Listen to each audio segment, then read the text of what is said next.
Let's go. I wake up to it. Eu queria te perguntar, a partir disso, como lidar com o fracasso, sabe? Por quê?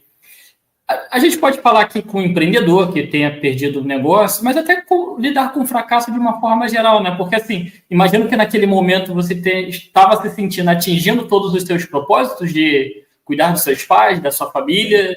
Sim. E quem estiver assistindo a gente aqui pode ter tido uma quebra agora no momento, e não necessariamente quebra de empresa, né? Perder um emprego, perder uma vaga, perder uma oportunidade e enxergar como aquilo término da vida, né? Como lidar com o fracasso? Olha, Renato, foi muito difícil. E por quê? Eu saí do banco, né? Eu tinha 22 anos quando eu saí do banco, de idade, e fui ser corretor de seguros. Então, imagina, eu era CLT de um banco, eu tinha estabilidade, eu tinha tudo que uma CLT hoje tem, né? Só que eu saí, eu queria empreender. E eu fui montar a minha corretora de seguros junto com um amigo, e fui vender seguros de porta a porta. Cara, não foi fácil. No começo era muito difícil. Eu recebia todos os dias, eu batia de porta em porta todos os dias. E todos os dias eu recebia 40, 50 nãos e um sim.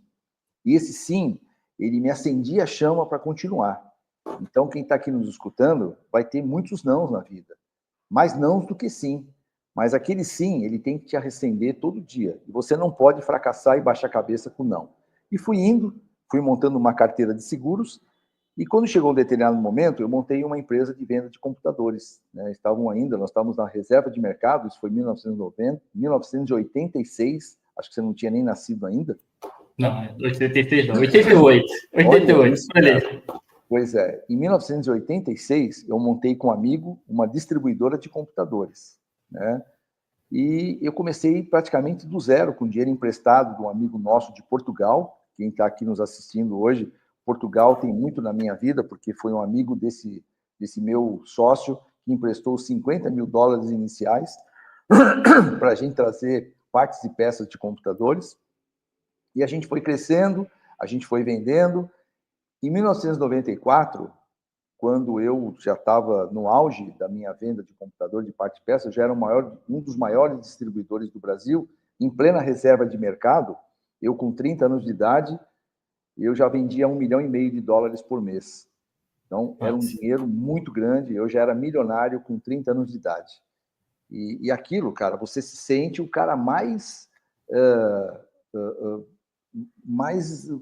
forte do mundo. Esse é o erro que a gente comete. Cara, eu sou bom, eu sou craque, eu só preciso da minha mão, onde eu ponho a mão, tudo floresce, e não é bem assim.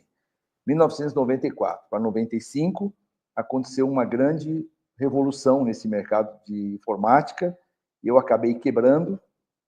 Eu perdi, na época, 6 containers de mais ou menos $250 mil cada um, que eu ia fazer em torno do triplo desse valor.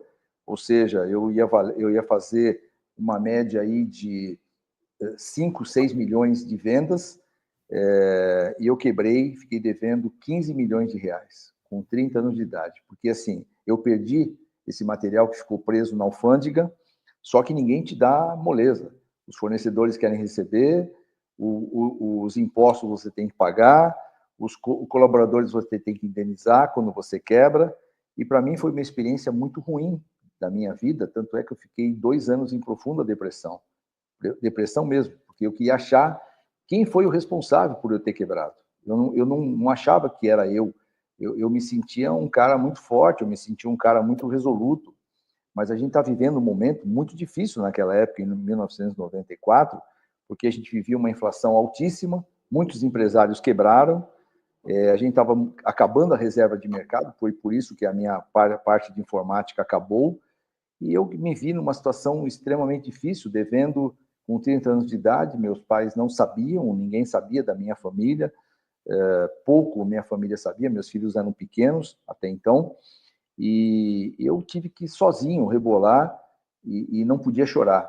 Foi aí que eu entrei na Microlins, né? Entrei na Microlins de cabeça, e foi uma retomada na minha vida. Eu dei um terreno que eu tinha para o Semenzato, que era eu vendia computadores para ele não me pagou um certo dia, ele também quebrou, E eu acabei ficando com a primeira franquia da Microlins aqui em São Paulo, na Penha. E eu continuei vendendo computadores. Quando eu montei essa franquia, mal eu imaginava que essa franquia seria o meu alicerce quando eu tivesse quebrado, para pegar a minha experiência de franquia para poder seguir no mercado de franquias. Estou errado nesse pensamento. Ter um franqueado, muitas vezes, é como se fosse a escolha de um... É a escolha de um sócio, né, Sidney? Assim, Sim. Só que, pelo menos à distância, assim, eu vejo... Parece que quem começa um negócio ali de franquias, quem não tem experiência na área, quer sempre vender o máximo de... ter o máximo de franqueados, tem uma devida análise. Não sei se é o caso, porque muitas franquias acabam não dando certo por essa escolha aleatória. Como é que funciona o processo para você de trazer esse sócio para dentro da empresa, né? Que vai representar a marca, né? Sim, sim. É muito importante a tua pergunta, sabe, Renato? Eu já fiz, nesses meus 30 anos de franquia, mais de 3.000 franqueados passaram por mim. Se hoje você me perguntar qual é o perfil ideal do franqueado, eu vou te dizer que é aquele franqueado que primeiro tem o capital, isso é indispensável, né? Hoje, sem capital, você não consegue manter um negócio de pé. Então, primeiro você precisa ter capital, depois você precisa ter disponibilidade e você precisa estar o tempo todo gerenciando o seu negócio. É barriga no balcão. A gente fala sempre o seguinte, né? Os olhos do dono que engordam o gado. E é verdade. Até hoje esse ditado é verdadeiro. Se você não tiver no seu negócio todos os dias, o negócio não vai andar. Porque equipe não faz o teu negócio andar como o dono faz. Então, você tem que estar o tempo todo antenado e conhecedor de tudo. Exemplo do que nós estamos falando da franquia da Lapa, que começou com 0 de receita e foi crescendo, chegou no faturamento de R$500 mil. Por quê? O Vinícius, ele não é dentista. A esposa dele que é dentista, mas ele aprendeu tudo que ele podia em gestão junto com a gente, e ele entrou em cada detalhe, em cada negócio que entra. Eu vejo o Rodrigo, que estava aqui agora falando aqui com a gente.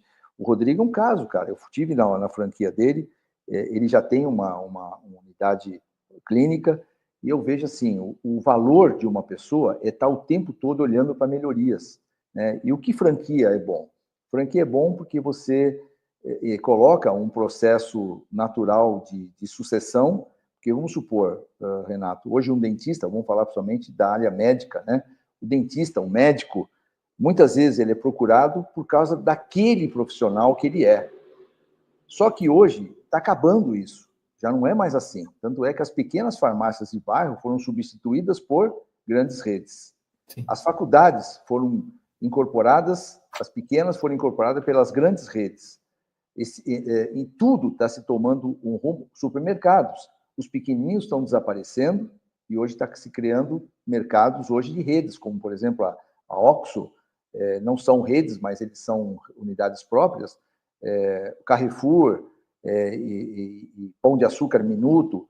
Então, as pessoas estão indo para esse caminho de fazer com que o negócio chegue mais perto do cliente.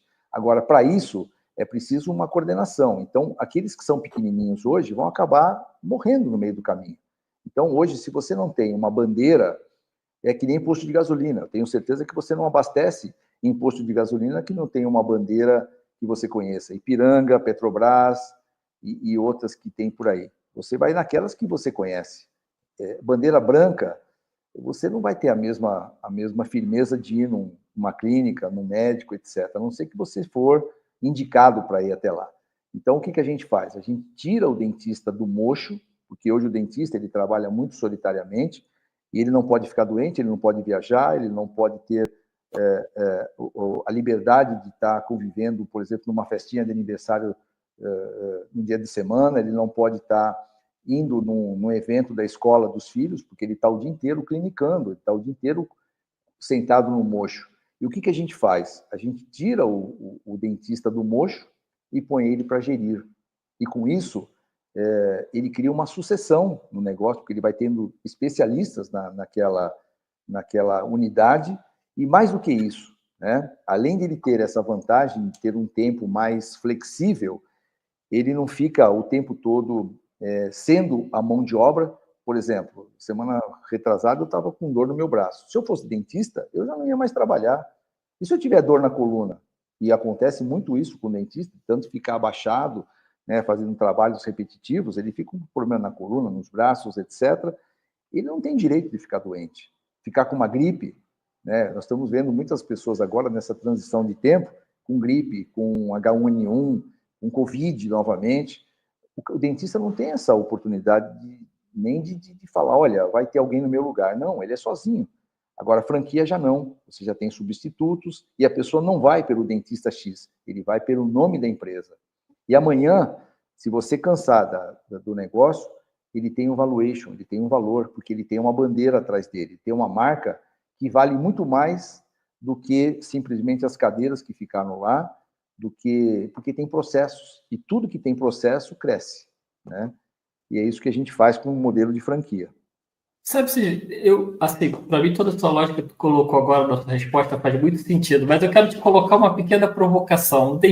Vamos usar o exemplo do dentista agora que esteja assistindo a gente, tem um valor para investir, e diz assim, não, eu quero criar o meu pequeno negócio, eu não quero aderir a grandes marcas, quero ser, não sei se existe isso, alguém falar assim, eu quero ser puro, meu negócio, eu quero ser dono do meu negócio, por não se sentir de uma franquia. Por que essa pessoa vai estar fazendo a maior besteira da vida dela?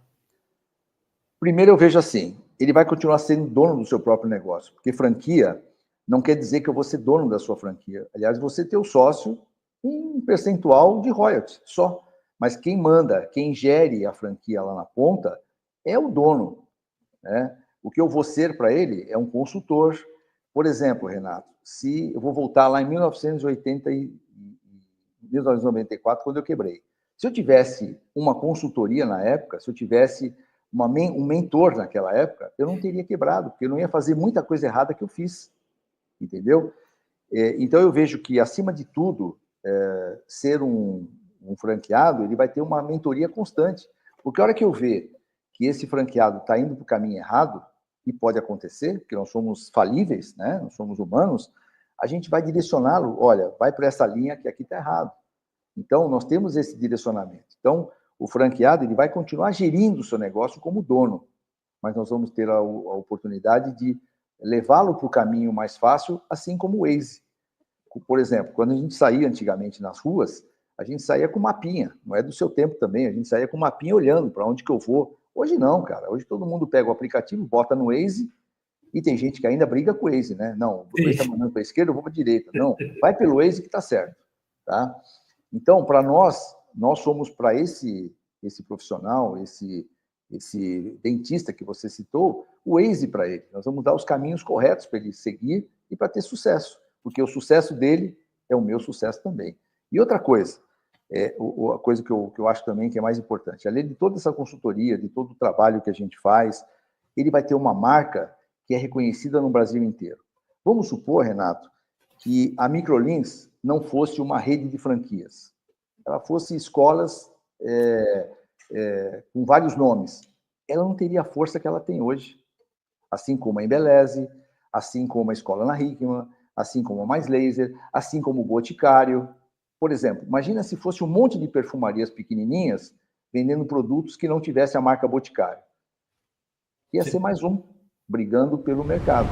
Quando você se acopla numa rede, você faz parte de uma tribo, que ela passa a ser conhecida no Brasil inteiro e talvez no mundo, porque nossos projetos não são para ficar no Brasil. Nós queremos ir para Portugal, que tem uma carência muito grande de odontologia, tanto é que tem muita gente que vem para o Brasil para tratar. Nós somos referência em saúde no Brasil. O Brasil é referência em saúde, tanto bucal como saúde corporal. O Brasil é um dos países mais reconhecidos como estética e como saúde bucal. Tem muita gente que vem para o Brasil para fazer tratamentos. Agora, se você fosse e continuar sendo aquele dentista da esquina, primeiro que um dia você vai envelhecer. Vai ficar para quem? Se o teu filho não quiser seguir a profissão. Você vai acabar com o teu negócio. Então, aí é outro motivo de você estar pensando em estar numa rede. No meu primeiro mês monetizado, eu já fiz $3.000 só seguindo o que esse cara fala no curso dele. Então, se você quer ganhar dinheiro com internet e YouTube sem nem precisar aparecer, confere o primeiro link na descrição. Let's go. I wake up to a